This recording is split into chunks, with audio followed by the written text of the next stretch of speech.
When poverty comes in at the door, love flies out at the window.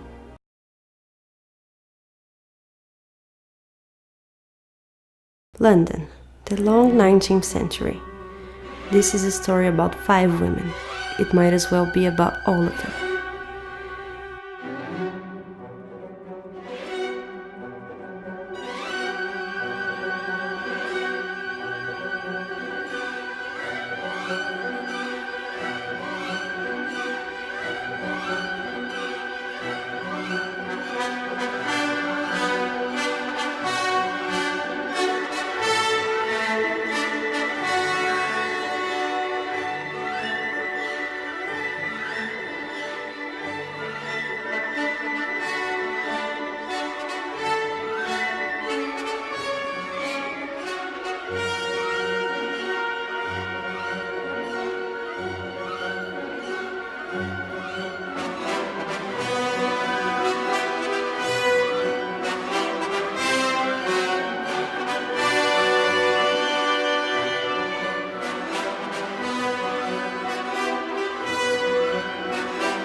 In the midst of this smoldering newborn capitalism, London is the capital of the world.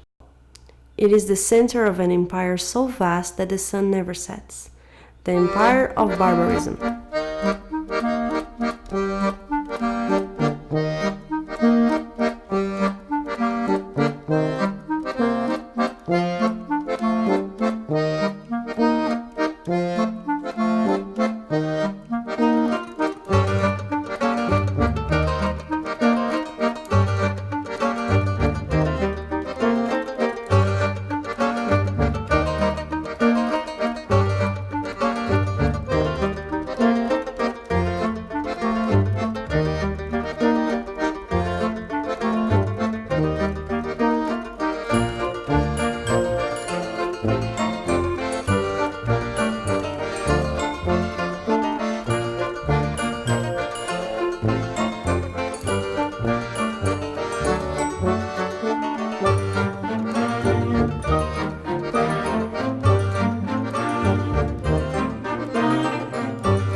The fortunate Balls, operas, theater, strolls in the park, corsets, top hats, clubs, money.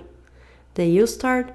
Dirt, shit, dying children, alienation, stink, starvation, cold, prostitution, addiction, disease, death. The year is 1888.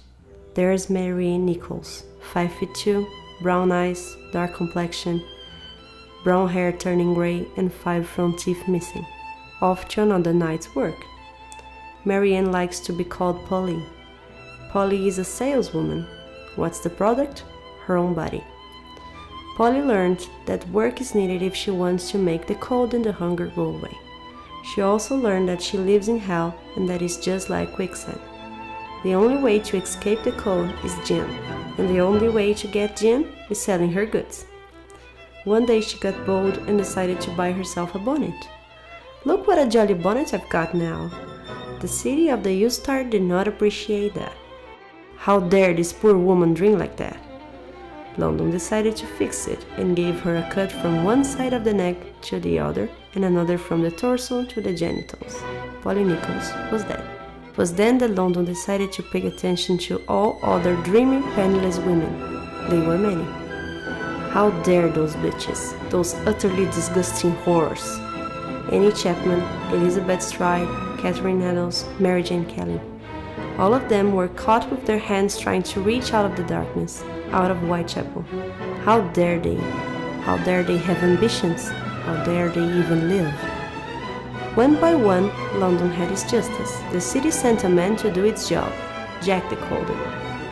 Although this man, just another repulsive nobody, made the cuts, it was London that was passing the sentence upon those women. But the situation got out of the stupendously rich London city's control. Jack became a legend amongst the poor people of the East End.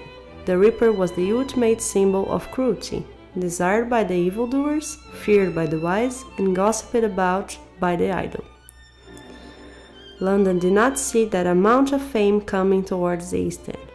From night to day, it had attracted the attention of the wealthy mass.